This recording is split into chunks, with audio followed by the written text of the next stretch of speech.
Hello, hello, hello everybody. Welcome back to my channel. My name is Heatherina and welcome to my true crime series. So if you're new to my channel, welcome to the shit show. On the bottom right of this video, you can hit the chalk down there, that little chalk that outlines people. You can hit that to subscribe to my channel. You can enjoy some of my weird sayings and sometimes odd stories. Hit the bell button to get notified of any of my new uploads and new stories that I do, and hit the like button. Something really cool happens. No, nothing cool happens, but you become one of my friends, and so hit that like button, support a girl. If you're a returning subscriber, of course, yay! I'm so happy that y'all are sticking around. You guys know that you all are my peeps and I love you all dearly. I do read the comments. You guys' support has been amazing. So please drop a hi in the comments and maybe I'll hit you back. I usually try to talk to everybody, but who knows? Anyways, I usually put my makeup on when I do my stories, and I probably will from now on, but today is a bonus video because I feel so bad because I've had the flu and I didn't get to post a video yesterday. The other one is uploading right now. We are at like 23%. It takes forever, guys. But in the meantime, I am going to tell you the story about James Bulgar. Has anybody heard of James Bulgar? Well, sit back and relax. I'm going to tell you about this sweet little boy. Alrighty, guys. So James Bulgar was 2 years old and he got murdered by two 10-year-olds, John Venables and Robert Thompson.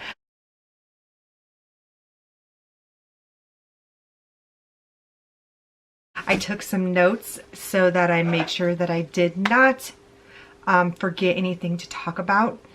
I decided to start my first crime story talking about kids that kill, to kind of show that kids are capable of killing and harming other people, because we as adults are kind of raised to believe that kids cannot be evil or that they cannot do bad things, but I'm here to tell you that they can.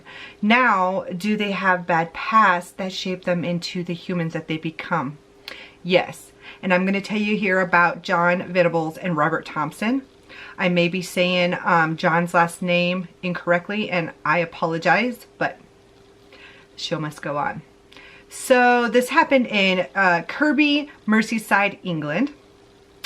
Little James was born March 16th, 1990. Just a little cute thing too.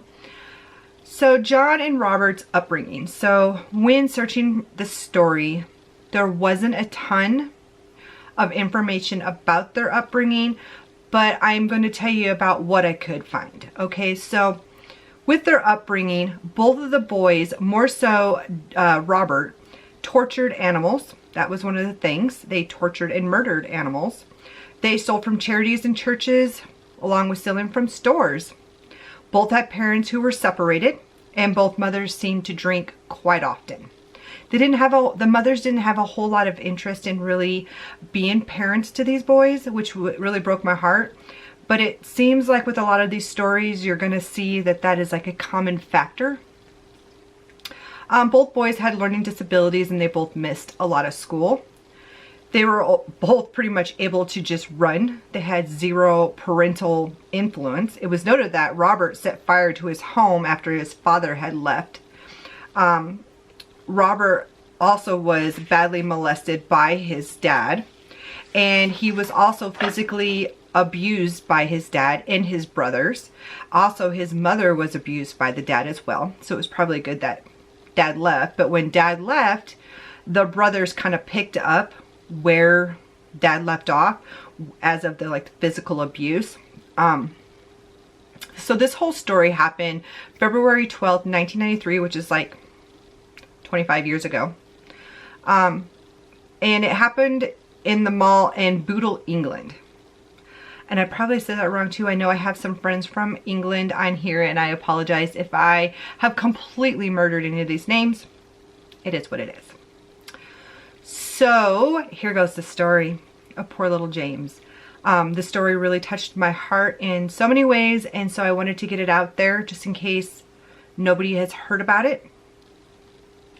So before these two boys, before these two boys murdered poor little James, the day of we're talking about, they went from shop to shop, stealing everything they could get their hands on, and then they would take it to the escalator and throw it down the escalator. So it's like the things they were stealing weren't even something that they wanted. They just wanted to steal, and then they would throw it down the escalators, just causing problems. That didn't seem to be enough for the boys, because soon they decided that they wanted to steal a kid. They don't know how, didn't really say how the conversation came up, like, hey, let's steal a kid.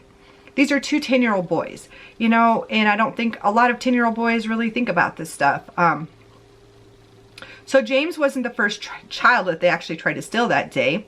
Inside a TJ Hughes department store, a woman noticed that two boys were trying to get her kids' attention. She had a 3-year-old daughter and a 2-year-old son.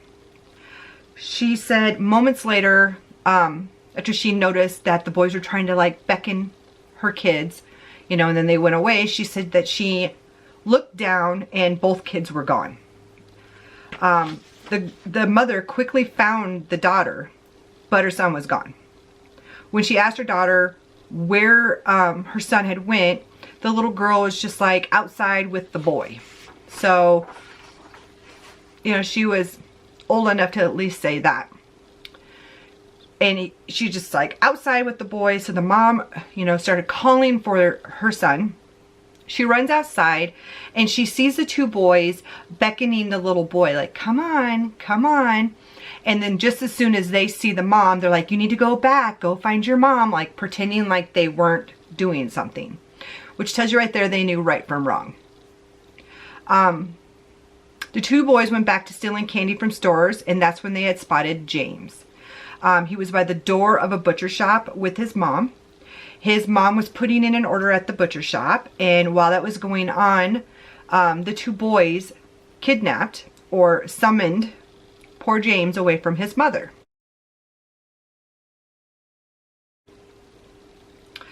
So John had the boy by the hand, and he was walking through the mall, which they seen later on videotape. People in the mall had seen them. They were saying that James would run ahead of the boys, and the boys would call him back, like, come back, baby, come on, come back, like coax him back to them. And Denise Bulgar, which was little James's mom, she was worried. She started to panic when she looked down and she seen that her son was gone. She thought that he was by her side while she was ordering, and he was no longer there. She found the mall security and told them her son was missing and what he was wearing. When they couldn't find him, they finally called police, which I can't even imagine being this mom, like panic stricken, looking for your kid and you cannot find him. Like, I can't even imagine what this mom was going through. Like, shame on these boys. The two boys led James out of the mall, and he was crying for his mom. Bystanders said that they heard him crying for his mom. The older boys ignored him, and they took him down to a secluded area near a canal. At the canal, the boys dropped James on his head, and they left him on the ground crying. A woman later on said she saw them, but she didn't say nothing to anybody else. And I'm not sure if she saw them drop him on his head. I'm not suspecting that she saw that, because what woman would just be like, oh, you know, they picked this kid up and dropped him on his head. Like, I think that she just seen him. Excuse me. The boys then called James to come, and he followed them, but now his forehead was bruised and cut. The boys didn't want anyone to notice, so they took his hood and pulled it down, trying to cover it, although people do remember seeing that he had a cut. And you guys, a lot of people seen these two boys with this little boy. Lots. This story is going to make you mad. So they pulled the hood down over his head and tried to hide the injury. Again, people seen this and did nothing. The boys walked around Liverpool's busiest shops and streets. Some people said they seen him laughing, and others said they would see him crying. One person says they saw one of the boys kick him in the ribs. but yet no one did anything. Another one said they seen Robert punch James in the face and shook him, but yet nobody did anything. In fact, the lady said that she pulled her curtains shut. Who does that? Who pulls their curtains shut when they see like horrible things like this going on to such a small baby? Like, An elderly lady towards the evening saw the boys and seen that James was crying and had an injury, and she stopped them to see what was wrong. The two older boys said they found him at the bottom of the hill, and the elderly lady told the boys to take him to the police department, which wasn't that much further. The police department, from how they described it, was like right up the road. So she was like, take him to the police department. They'll find his mom. After this, James was almost rescued again. So he had all these opportunities to be rescued. Yet, everybody just turns a blind eye, right? Another woman saw the three and offered to take James to the police department herself. She had asked a woman that was close if she could watch her children while she took James to the police department, and the lady was like, no. My dog does not like kids. No. Like, okay. So that lady was like, told the boys, John and Robert, to take him to the police department again. So the poor James was sent on his way with the boys once again. They went in shops. No one noticed. They even met up with some friends who also didn't say anything. And when they did ask, the boys were just like, oh, it's my little brother or whatever. They just lied. They're little criminals, little 10-year-old criminals. The three arrived at the railway. The boys hesitated, maybe reconsidering what they were going to do. They walked off and soon turned back towards James. So they did at one point change their mind that they weren't going to do anything to this little baby. But then soon decided that that was the best thing, was to go back to poor James.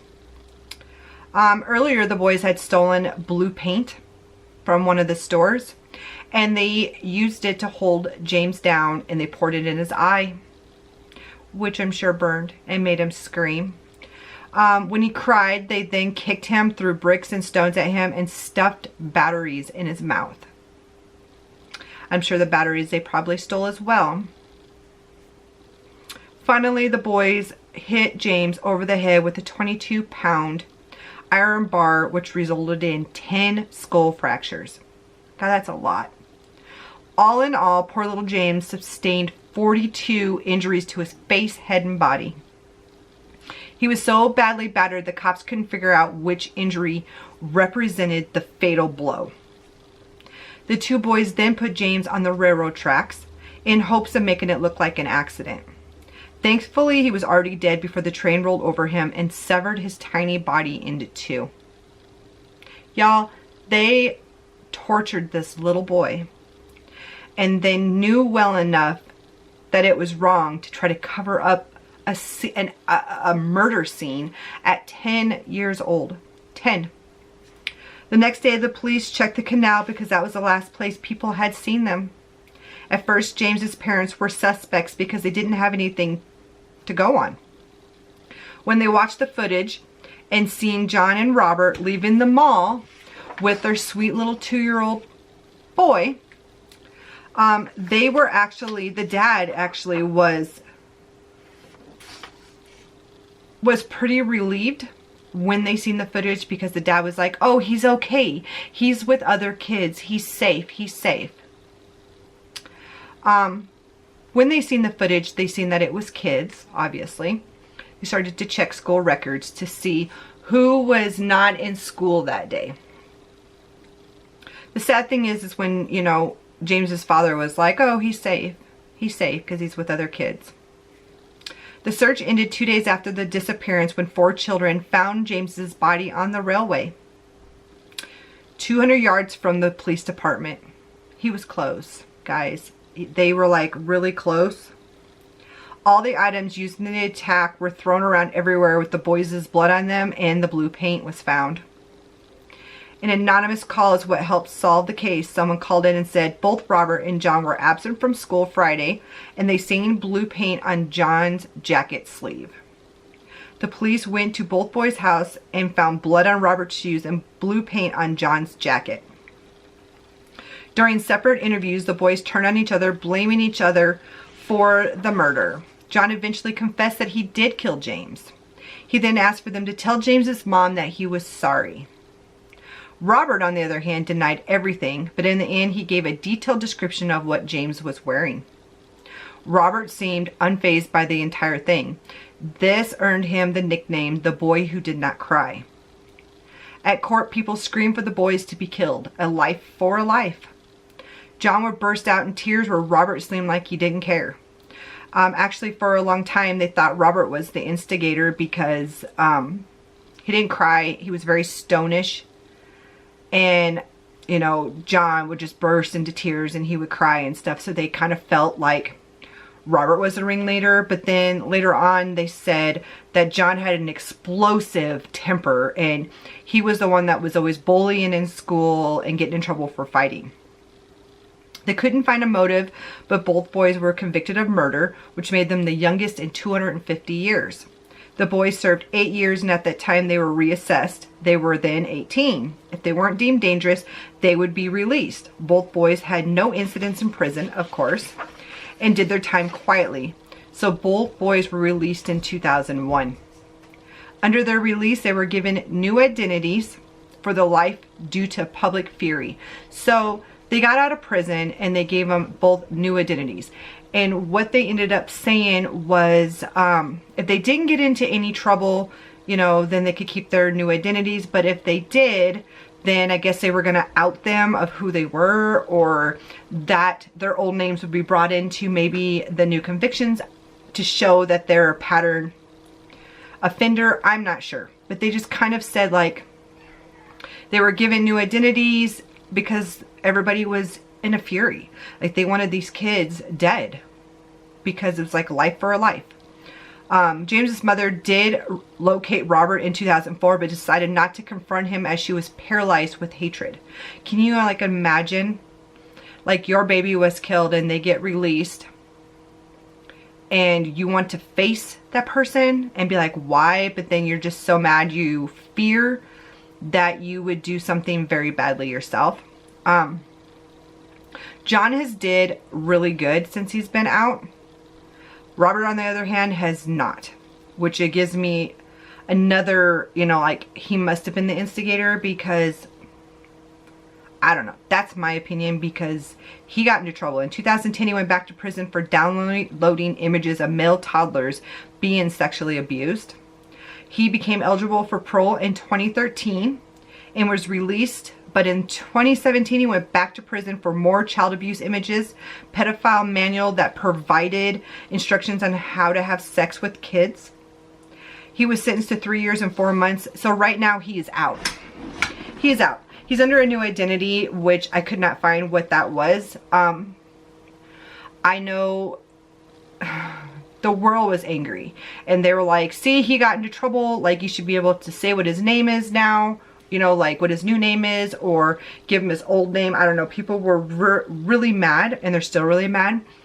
I'm trying to imagine like a world that we live in, that we as adults are seeing this little boy, any person getting punched, getting shook, just all this bad stuff happen to him, and you don't stop and be like, hey, you don't do that. What are you doing? Where's your parents? Something. And it makes me think of like city life. You know, I used to live in the city. Now I live in the country and it's quiet, but I used to live in the city. And you always hear like, when there's a problem, don't yell help because nobody will come. Yell fire because everybody will think their place is on fire and everybody will come out and look and you'll actually get attention. And the sad fact of that is people don't want to deal with other people's drama. It's what they call it. They don't want to deal with, I don't know, getting their hands dirty, getting involved, maybe getting hurt themselves. If a woman in the city is yelling rape, nobody comes. Nobody tries to help her. We have to yell fire. And, you know, in my series, Kids That Kill, that's my life. That I live with 2 kids that acted like these kids. You know, and I lived with that, trying to get them help and stuff. And so it's like, maybe the parents tried to get these 2 boys help and there just wasn't enough help for them. You know, insurance companies will only keep kids in mental institutions and places like this to get help only if they're not suicidal or homicidal. Okay, well, when a kid comes in and they have some severe problems, at first they're probably suicidal or homicidal. As they're getting help, those fade away, those symptoms fade away. The homicidal, suicidal are not so in your face because they're working on things, but there's still so much stuff going on deep down inside these kids that need fixed. You know, and so these two boys, they grew up in abusive homes or very neglectful homes. And this is probably since they were babies and up. So that whole theory of, you know, maternal figure screwing their kids up before 36 months, there it is. This is a good example of how kids can be evil. You know, that little baby didn't provoke them. You know, you hear of stories where a baby is screaming all night, the parent is frustrated, and she's tired or he's tired, and they shake the baby out of frustration like, shut up, you know, and you're like, okay, they were tired, they were frustrated, nothing was working, and you put all these little excuses, you pin them all down. When you have two kids that don't have like a huge responsibility, but they still have huge stressors going on at home, this stuff then becomes ingrained in their mind forever. If they're not getting help, which I will say for a lot of kids, there is no help. The help is when they turn 18.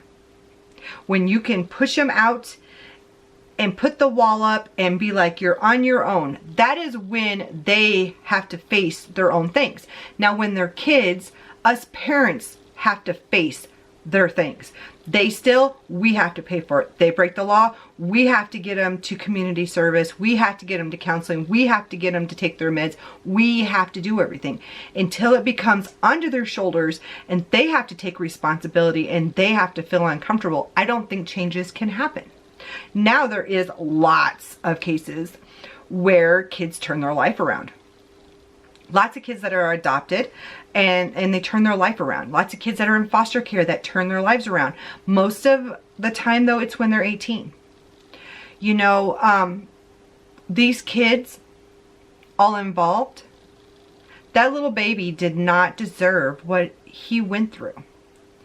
And shame on all of these people that seen what was going on and did nothing. Shame on them. This story was one of the first ones that I wanted to do for my true crime series because we all think kids are just born innocent, always stay innocent. They turn 18 and then life goes wrong. Or maybe they turn teenagers and life goes wrong. But no. There's going to be several cases that I do that is going to be kids that kill. Because it happens.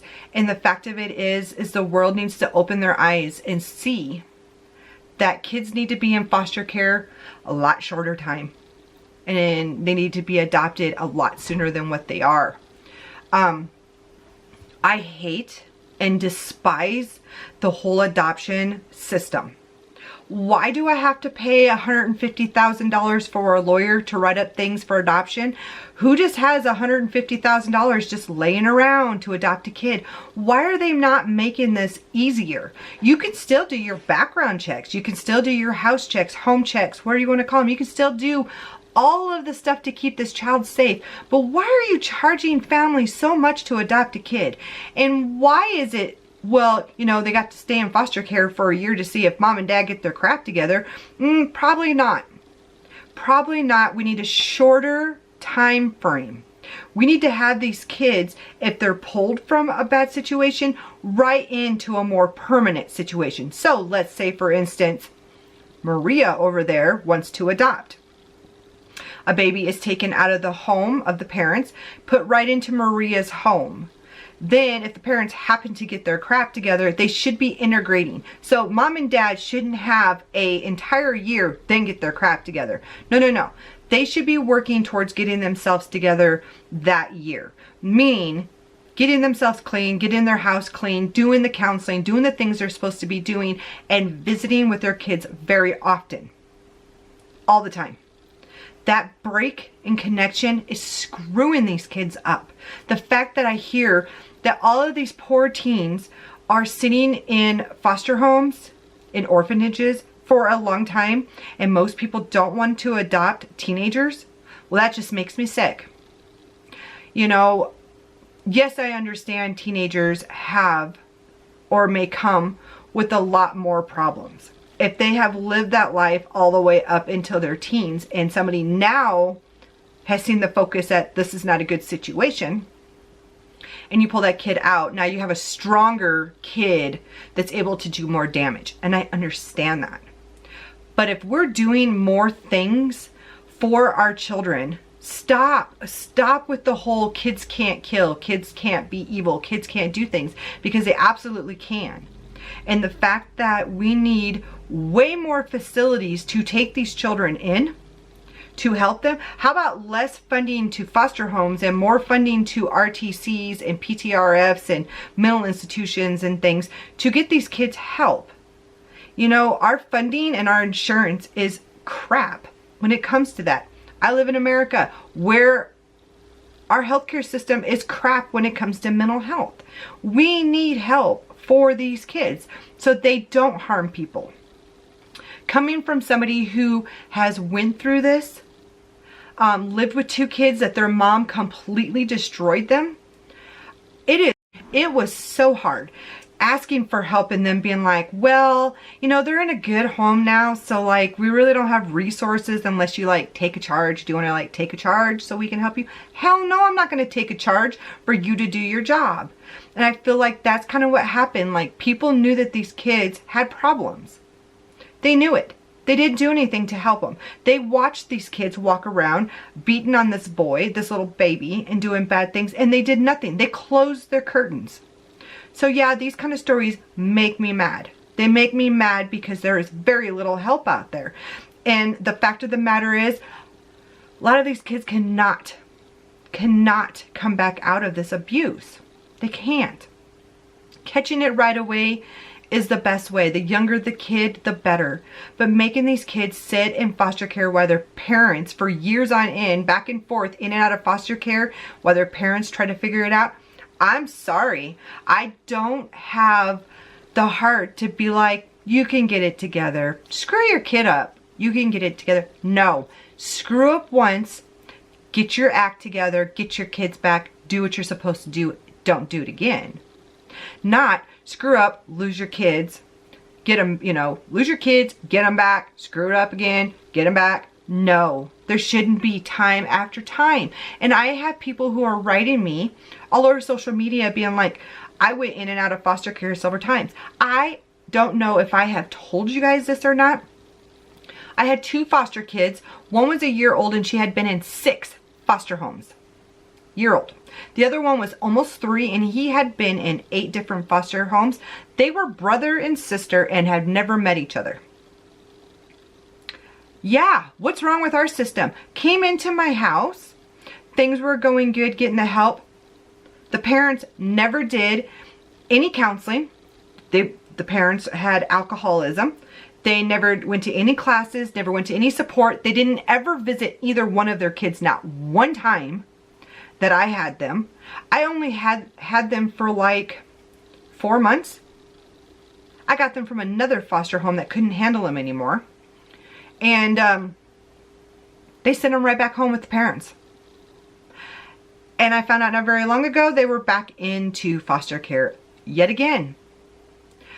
That's not fair. That makes me sick. It is hard to be a foster parent. It is very rewarding, but it's very frustrating because a lot of these parents should not be getting their kids back. If you aren't going to do the steps to fix your life of what got them taken from you, why should you get them right back? Now, if you're doing the things you're supposed to do, I feel like you should have unlimited visitation. Be bonding with that child. Don't break the attachment. Be re-cementing all of that stuff back down while you're getting help. But if you're not willing to get help, you're not willing to change the things that made you lose them, bye-bye now. You should step out and be out because you're damaging this poor, poor soul and it can't be fixed. So that is my crime story for the day. I will be doing more of these. Again, these are my opinions of the story.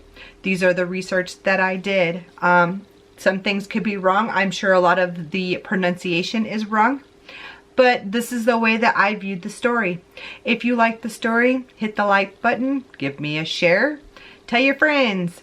But for now, I am going to go. You guys have a great rest of your day. Mwah, mwah, mwah.